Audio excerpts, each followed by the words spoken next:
Hi everybody, it's great to be back here again tomorrow. It's Friday, Parashat Chukat.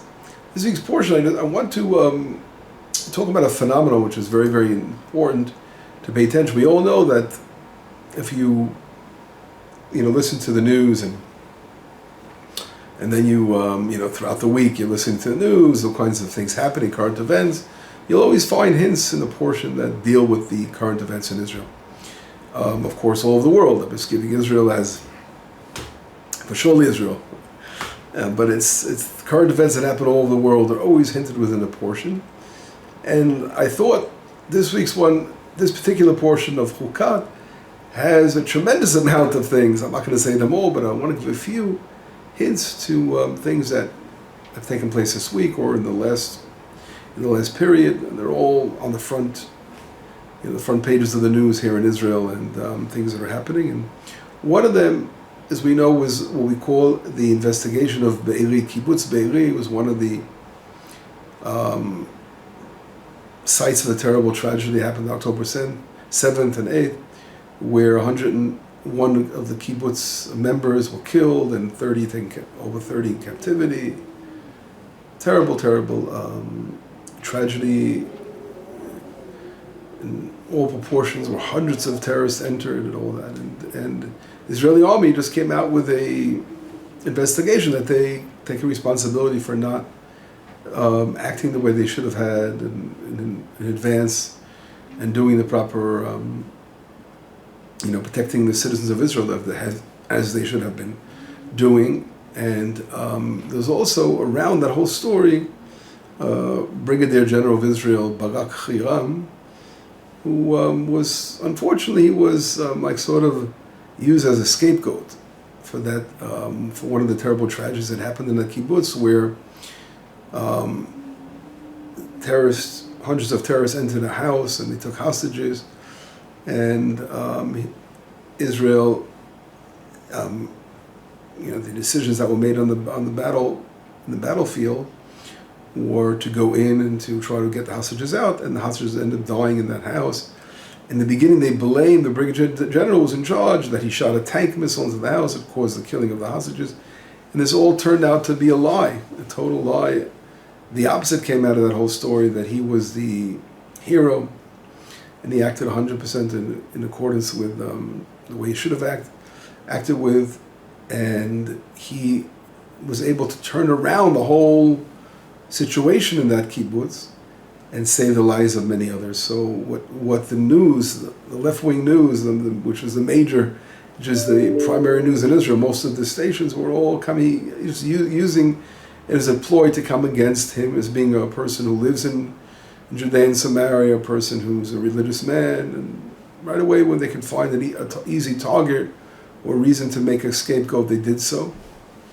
And it came out that they were wrong, and obviously, and we knew right away, the right wing and all the people that the religious camp in Israel, that we knew what kind of person he is, and we knew that this would not be the case. And it turned out that he is 100% innocent, and the opposite, he's a hero, and he deserves to get a badge of honor for this.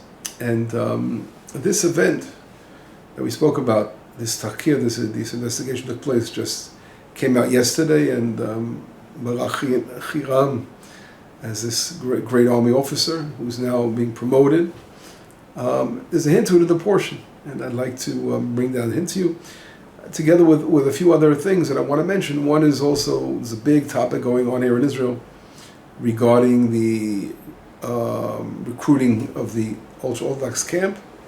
It's also hinted in this week's portion, and of course about the captives of Israel that are still in captivity, the hostages. And I'll bring out also a couple of hints to the tunnels of the Hamas tunnels, and a couple of other things where I think they stand out very strongly in what's going on in current events. So just bear with me, and I'll try to show a few of these hints. Number one, you can actually do this perhaps as a teaching for your families, and see if they can find the hints in the portion, as they're so clear. So if we look in Numbers in chapter 21, verse 1 and 2, right away we see, it says, the Vayishmak HaKanani Melech Arad, the king of Arad, Canaanite, he hears, who dwells in the south, right? Negev, the south reminds us, south of Israel. And it says, Vayilachem Yisrael, and they fight it against Israel, and they took captivity. And then it says in verse number 2, that Israel made an oath, if God will give us the nation over in our hand, then it says, Vacharamti et arehem. And God says, right now the Israel is saying, Hacharamti. The word Hacharamti has a couple of different meanings. It means also to destroy Israel. Obviously he's fighting against the enemy. But it also means, the cherem means to give over the spoils to the service of the temple. Vacharamti can mean, we call this in Hebrew, charamot, or hekdeshim, things that are given over for the purpose of the Beit HaMikdash, for the temple. And here in that word, vacharamti et arehem, that I will give over the spoils of their cities, it says the word in Hebrew, vacharamti. Charamti is the same letters as chiram, barak chiram. 3 major letters of his word is right, that's the root of his word, of his name. And that's right over here. We're talking about a battle, we're talking about hostages over here and everything, and here it stands out so clearly over here, barak chiram. And Nachmanides says on the spot, Nachmanides talks about how when Israel was doing the will of Hashem, they were successful in all their battles. And only when we see a weakness in our divine service, and then we begin to see casualties amongst Israel. And he brings a few examples with the first war against Amalek, where we said, is God amongst us? Right? Remember that they're holding up Moshe Rabbeinu's hand. He was having a difficulty because of the situation of that the enemy lifts its head up and gets its power, and we are not following the word of Hashem. And he brings another example, the sin of the spies, as we all know, when Israel sinned with the spies.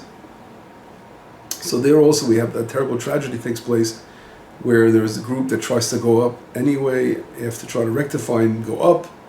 It's called the Mapilim, and then the Amalekim come out and they attack Israel, and they really struck them brutally. So we see some instances where when Israel is not following the word of Hashem, so we fall in battle, and there are terrible tragedies.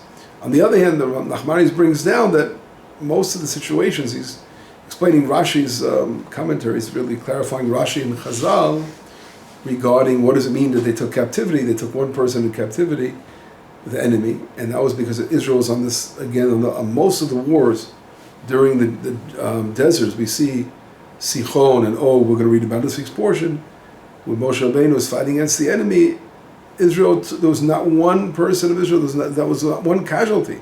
We were successful in all these battles. And that was because Israel was walking with Hashem where we should. We see we see again a weakness in battle, we know why it happens. That's the first hint what we're talking about. I'd like to mention, besides, we spoke about the investigation of Be'eri, the kibbutz Be'eri. The name itself, Be'eri, means a be'er, it means a spring. And this week's portion talks a lot about water, and I have to give a Torah on that just alone, explaining the connection of water here. And if we look in chapter 21, in verse number 16 already, it says they traveled umisham be'era, they traveled to Be'era. And then it says Israel, Az Yashir Yisrael et Ashira Zot, Ali Be'er, and Israel singing this song and saying, Ali Be'er, rise, spring, right, the Be'er. You can't get a more outright hint to the place called the Be'eri. Be'er is the same word. What does why spring it means? It's exactly connected to the portions we see a direct example. And let's go on to another one. Another example I'd like to show you is the Giyus Charedim. As we all know, this is a very big debate in Israel. The ultra-Orthodox world, a lot of the people in Israel coming against them. Why aren't they giving their share in the army? And all that. And this is something that's been going on for many years in Israel. And in reality, there was over the last, since the war broke out, a tremendous awakening on the part of the ultra-Orthodox communities to begin to do the army more.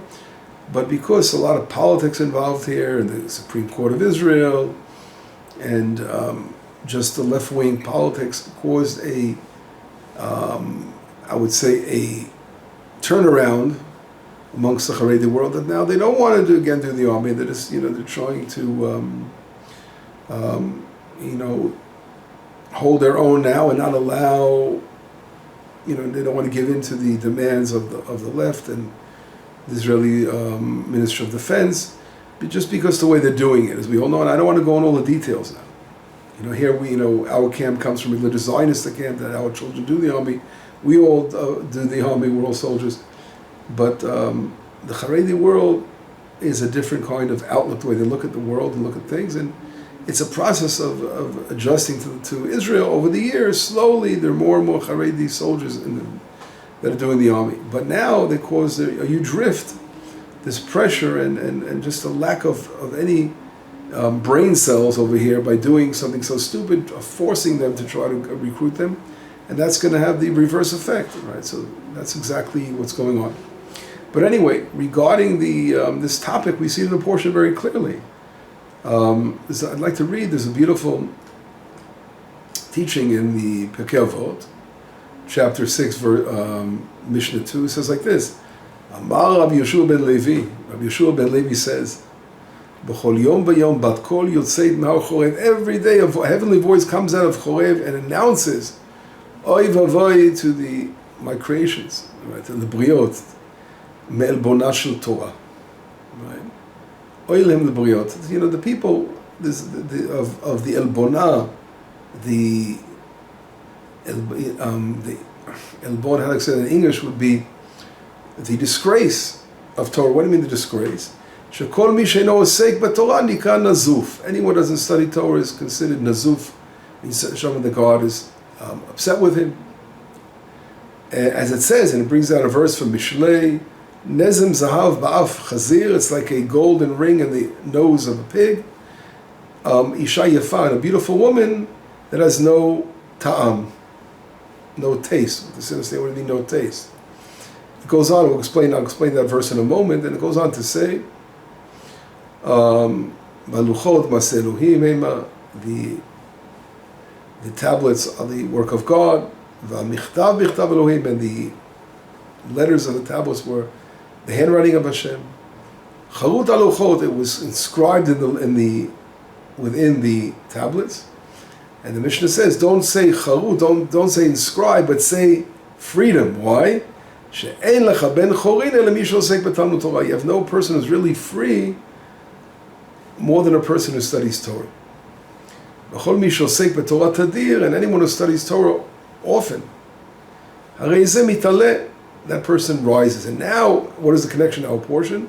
It brings down matana nachliel u'menachliel bamot. In our portion, it talks about the song. We just mentioned the song itself that was sung by the spring. As I mentioned, the hint of the kibbutz Be'eri, and in that song it says, I'll read it. It's verse number 19, chapter 21. So it goes on to explain Be'er chafu sarim, this Be'er, this spring that was dug by ministers. And then it says afterwards, Midbar Matana, they went from the desert to Matana, a place called Matana, and a place from Matana they went to Nachliel, and from Nachliel they went to Bamot. So these are different places that are mentioned here, from the desert to Matana. And the Midrash says, what does it mean, the desert? The desert is a place where they received the Matana, the gift of Torah. In Hebrew, the word Midbar is desert, that's the place, and Matana means the present. And from Matana, Nachliel, they received a Nachala, is divided into two words, inheritance from God. And from that, Bamot means to go to a high place. So once they receive Torah and the inheritance, right, that they receive from Hashem, right. Now, what is inheritance from God? When a person studies Torah, and he's involved in Torah, so he basically connects himself now to the creator of the universe, right? He is literally connecting to Hashem, and from that connection, he's able to rise to high spiritual heights. So this verse is mentioned, that song of Be'eri, that song, as I said before, about the Be'er, about the spring, is mentioned here, which the Mishnah in Avot, the Ethics of Our Fathers, talking about the importance of studying Torah, how important it is directly a hint to, as I said, recruiting the Charedim, right? Because here we see the Torah is so important. And that's the whole discussion. What is, now it's coming out how important Torah study is.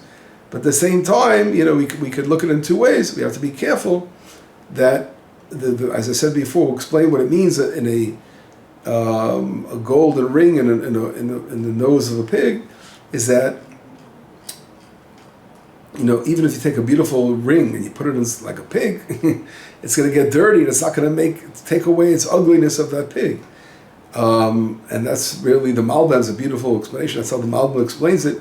And also talks about a beautiful woman who has no taste. What does no taste mean? That she doesn't have good quality. So she can be beautiful on the outside, but if her inner side of spirituality is all superficial and she doesn't have good ethical behavior, so what is it worth, all that external beauty? As we say in Proverbs, another proverb, sheker hachein, the external, all these things are just lies.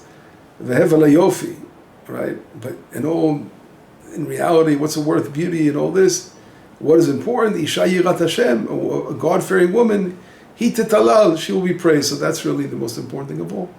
So here we see clearly the importance of Torah study. But on the other hand, if a person studies Torah and they're not rectified in the way they behave, so they're going to do the opposite. It's going to be like a pig wearing a ring. If your vessel is not rectified, correct? So what's it all worth? And here we can learn perhaps that we have to be very careful, when people looking at the Haredim world and are you participating in the army now?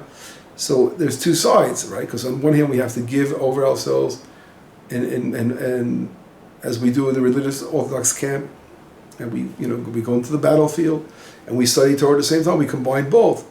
On the other hand, there are special individuals that they're so invested in Torah that they don't stop for day and night, and we know the world stands on that. So it's a very delicate topic, and you have to be clear on both sides. It goes both ways.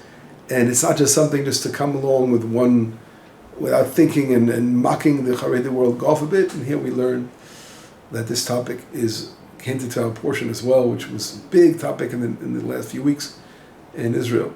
And that's one of the major, as I said before, things hinted here very powerfully. I wanted to mention also something very interesting regarding the tunnels of Hamas. How do we find out in this week's portion? Well, the Talmud in the tractate of Brachot, in page 54a, it talks about, we get to certain places, Israel has we have miracles took place, and Israel has to always thank Hashem for great miracles that took place. And one of these miraculous miracles that took place, we have to bless, we bless Hashem that He did a miracle like to Am Yisrael in this special place. One of them have to do with this week's portion, well, a couple of them have to do, but I want to point one out, and which connects, I said, to the tunnels, of the Hamas tunnels. Talks about Braita talks about two lepers that they were going at the end of the camp of Israel, because lepers have to be out of the camp. When Israel was traveling along the area of Al-Non, if you know the area itself between Israel and Transjordan area, they were in Transjordan. That area is very mountainous on both sides, and they were actually walking through an area where there were mountains on both sides. And these two lepers were walking by. And what happened was the enemy, this is what Israel didn't know, that the enemy had a plan, that they dug these tunnels. And the Gemara calls them here Nikiwuta. They dug these tunnels and they hid inside these tunnels. So when Israel would go by, what would they do? They would attack them. They would come out of the piers, or they come out of the tunnels and attack Israel and kill Israel. So they didn't realize, the enemy didn't realize that we have a secret weapon. The Aron Hashem, the Aron HaKodesh, the Ark of the Covenant was going before them. And that it would clear, like literally it was like our our engineering corps of these big, huge tractors that would clear the way. So it would clear the way, flatten out the mountains in a way and all the rocks. And what happened was, right before Israel got to that point, they wanted to come out and attack Israel. So there was a big earthquake, shaking of the ground. The Ark of the Covenant was going forward, and it brought the mountains together and it crushed all those enemies, and they were all killed with the moving the mountains that combined together. And that was a verse in our portion called Eshed HaNachalim, the flow of the river that flew over there, which again is described in our portion very clearly. And so if we look as another hint, which is fascinating hint over here we see right away, is that the enemy dug these holes in the ground, right, these piers, to try to attack Israel. And it's mentioned here that Israel is celebrating the miracle. That's one of the places we have to make a blessing, a special blessing, as the Talmud teaches us, when we get to that area. So here it's mentioned in our portion, that miracle in the song that Israel sings. Again, there's a couple of songs here. One is we spoke about the Be'er, and before that, Israel is talking about that, hinting to that great miracle that took place by the Al-Non area, which was the border of the Moabites. Anyway, so that's another hint, a very powerful hint. But Rashi, I want to bring down Rashi, which talks about another hint. Let's bring this Rashi over here. It says when the king of Arad heard, Rashi explains he heard that Aaron passes away, and then he comes out in battle, right? And they take captivity, someone in captivity, as I mentioned a moment ago. So Rashi says something like this. He says, what does it mean he's in the Negev, the south? He's saying because that's where Amalek resides in the south. It's Amalek. As it says in Numbers 13, Amalek resides in the south. And it says, Vishinait lishono ledaber b'lashon Canaan. What was the plan of Amalek over here? They changed their language. It was speaking the language of the Canaanites. They didn't want to speak the language of the Amaleks because they wanted to confuse Israel. How did they want to confuse Israel? Because when Israel was praying to God, Israel would say, if they knew it was Amalek, they would say, God, please hand over the Amalek in our hands. But now that they would think it's the Canaanites, they would be praying the wrong prayer and it wouldn't work. So when Israel saw that there were, on one hand, they were wearing the garments of Amalek, but the language was of that of the Canaanites, so what did Israel do? They davened generally and said, God, give this nation in our hands in a general way. But what's fascinating in my eyes, I don't know if you're aware of it, there was a switching over of the SIM card. When the Hamas attacked Israel, they changed the cards. Try to confuse Israel, often speaking on the phone's language, right? It reminds us, speaking on a different card. They changed their cards in order to confuse Israel. That same night they came across Israel to attack. And that was, of course, should have been a wake-up call for our Modi'in, for our intelligence, but it wasn't. And that's another very powerful, in my eyes, and a very, very powerful hint to things that have been taking place. And these things were brought up, of course, on the investigations that are happening, why such a tragedy of Be'eri is one of the many of things that went on when they attacked in so many different areas. So anyway, we see with a couple of examples I gave you how there is nothing that's not hinted within the Torah, and these a lot of these things are coming up. And if you learn in detail more, you will see how fascinating these connections are over here. I would just like to wrap up today with just one comment to bring it all together. Because we're in such a hard time and terrible things going on. But the rectification, what is our way of rectifying is to do things, right, that are going to reverse. As we said before, when Israel is walking with Hashem and doing the right thing, then we are invincible, and we overcome all our enemies. And this week's portion, I spoke about this in the past, is all about, in one way, about our showing our gratitude because it's a lesson of gratitude. And we see when we're not showing gratitude, we are not literally waking up to the fact that what was being done for us and God's watching over us. So then it brings a lot of trouble. And as we see, the opening of the portion talks about the red heifer, where it's used to cleanse those who've become uncleanly to the dead. And the red heifer itself, it's a reminder, when a person leaves this world, right away everyone is at the funeral begins to realize, that they missed out an opportunity on being so close to this person, or getting closer to the person perhaps, or learning more from that person. They had an opportunity when he was in this world to learn so much from that person. And now it's too late, right? So it's sort of beginning to realize, wow, we talk about that good deeds of that person, to realize what they've done in this world. It's gratitude, real recognition of who that person was.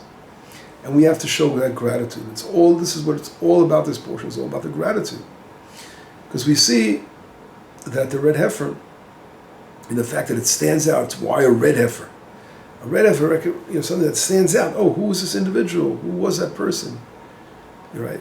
It's not just anybody, because every individual is special, is unique, just like a red heifer is unique, and that's to remind us of who this person was.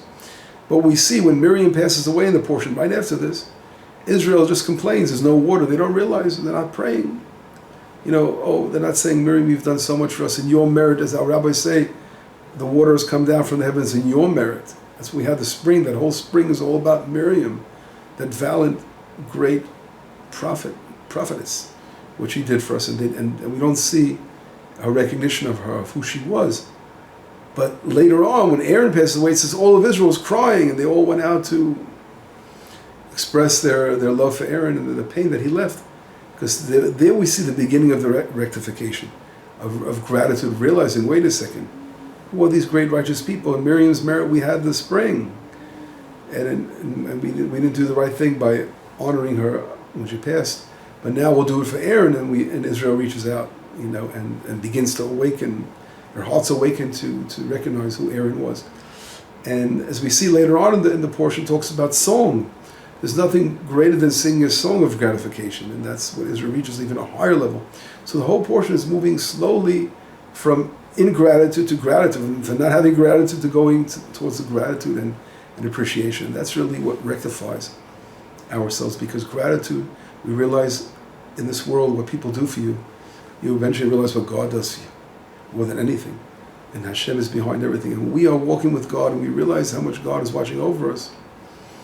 Then we will be victorious, like we were with the battle of Sichon and Og, and how we were successful in overcoming those enemies and the worst enemies. And that's really the answer to what's going on today. With all these things going on, what will bring about our victory is our gratitude to Hashem, to the creator of the universe, and to those great people that are giving their lives for the sake of Israel, instead of the small talk and those little individuals that can mock people, but realizing what they're doing for you. Have gratitude to those who are studying Torah. Have gratitude for the generals like Barak Hiram that are fighting for our lives for the sake of Israel. And we have gratitude and reach out with patience for one another. We will bring about the redemption, and we be successful in everything. That's the secret of this portion. Shabbat Shalom, B'sorot Tovot, Yeshurot V'Nechamot.